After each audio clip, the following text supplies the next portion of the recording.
Assalamualaikum warahmatullahi wabarakatuh. Selamat pagi sahabat tani semuanya ya. Di hari yang cerah ini kita berjumpa lagi ya dalam pembahasan untuk pupuk dasar ya.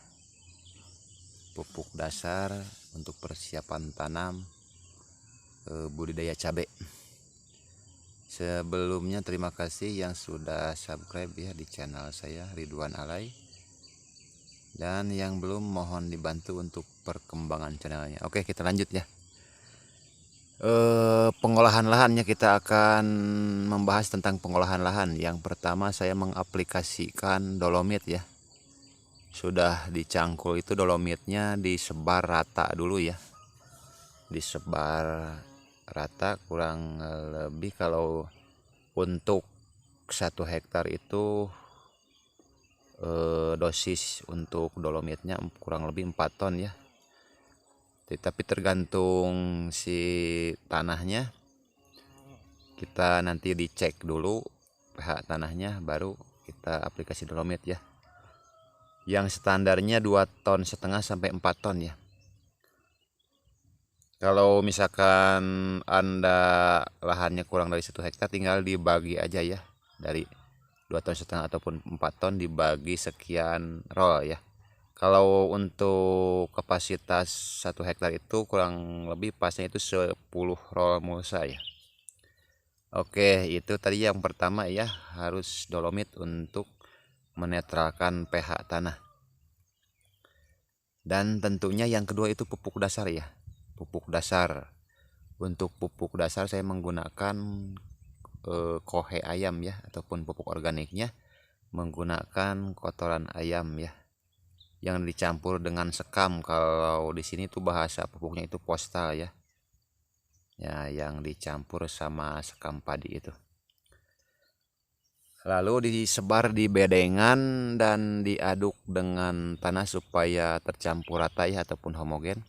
Dan selanjutnya saya menggunakan bahan ataupun pupuk kimia 3 macam ya. Yang pertama itu NPK 16 16 16, lantas fosfat seperti Vertipos itu ya, fosfat ataupun SP36, dan tidak lupa juga menggunakan KCl ya, ataupun KCl itu kalium ya.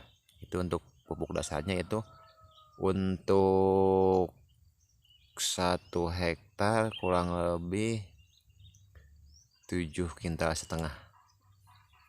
Bisa dibagikan, memperkirakan secukupnya aja ya, tergantung budgetnya juga sahabat tani semuanya.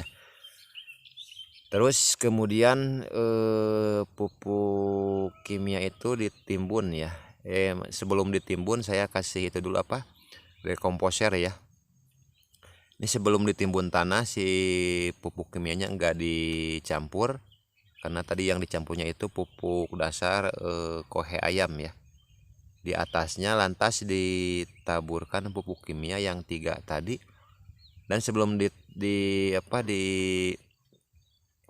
oleh tanah, saya kasih dulu yang pertama itu trichoderma tentunya ya, untuk pematangan si pupuk kandang tadi, trichoderma.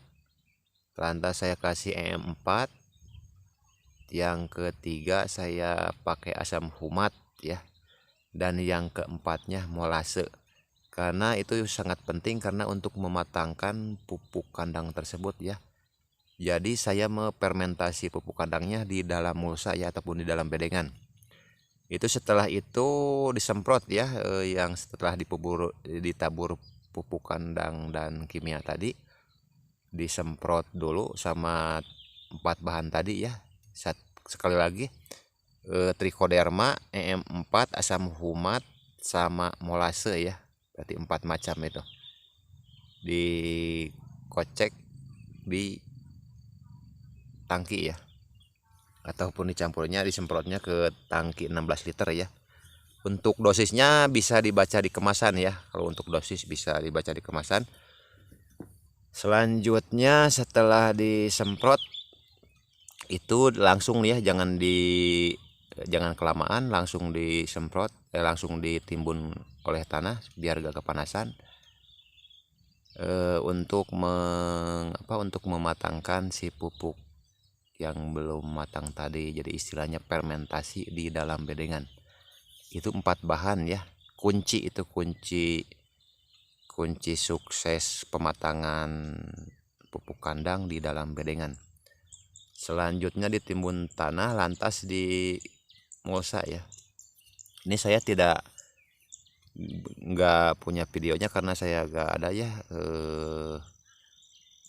banyak kesibukan dan saya juga menggarap beberapa lahan, jadi yang saya ini tidak ada rekamannya. Nah setelah dibungkus plastik mulsa, sebelum dibungkus plastik mulsa juga bisa juga keempat bahan tadi sebelum tutup mulsa bisa disemprotkan lagi ya, untuk memaksimalkan pematangan pupuk tersebut. Nah setelah itu dalam kurun waktunya saya kurang lebih dari awal pembungkusan mulsa itu 3 minggu sampai sebulan ya, rekomendasi saya untuk mematangkan si pupuk tersebut. Dan setelah itu dilobangin setelah 3 minggu ataupun 1 bulan baru dilobangin. Setelah di lubang mulsanya itu jangan langsung ditanam ya, karena untuk penguapan amoniak yang ada di dalam bedengan akibat dari pupuk kandang. Nah itu pupuk awal dasarnya. Dan setelah dilubangin ya, saya juga di lubang itu secara satu lubangnya untuk cabai dikasih lagi vertipos ya, ataupun bahan yang lain yang mengandung P ya, P tunggal ya. Saya menggunakan vertipos karena kalau yang disebar tadi belum tentu langsung keserap ya, karena untuk keseluruhan. Nah saya menggunakan P juga ya, sebelum penanaman ini menggunakan vertipos ya di tiap lubang untuk tiap lubang cabai. Mungkin itu, tapi diusahakan jangan langsung ditanam ya. Saya kurang lebih itu sebelum tanam itu 5 ataupun seminggu ya, si vertiposnya dibiarkan dulu supaya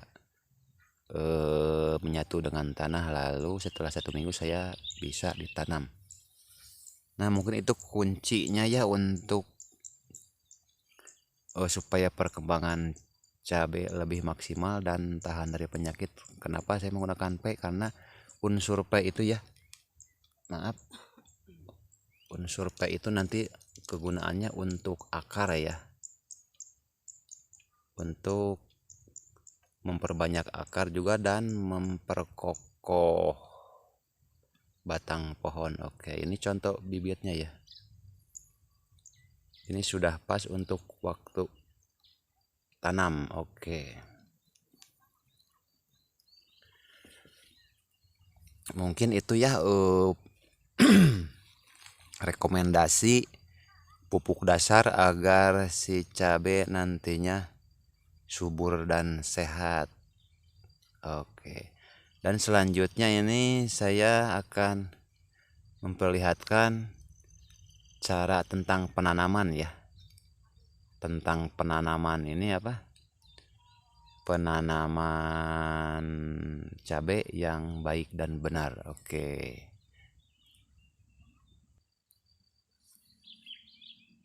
Oke, kita lanjut tentang bagaimana cara menanam cabai ya. Tentu sudah pada tahu, tapi ini adalah kunci dasar ya, supaya cabai nantinya tumbuh rimbun dan kuat ya.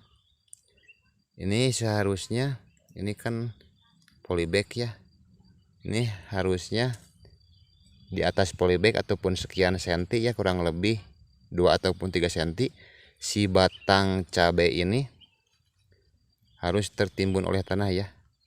Nanti kan akarnya juga bisa muncul di atas polybag ini.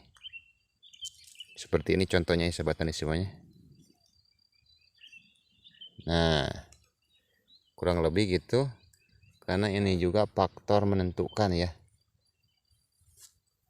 kesuksesan untuk berbudidaya cabai.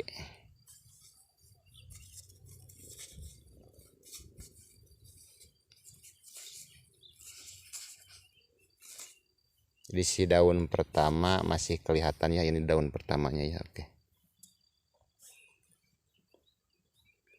Dan pastikan gunakan bibit yang berkualitas ya.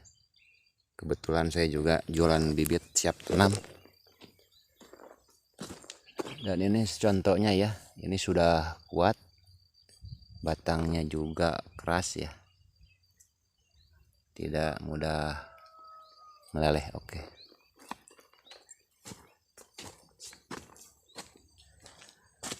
Kita kembali lagi ke tempat yang teduh ya. Nah mungkin itu, semoga bermanfaat bagi petani semuanya ya. Wabillahi taufiq wal hidayah. Wassalamualaikum warahmatullahi wabarakatuh.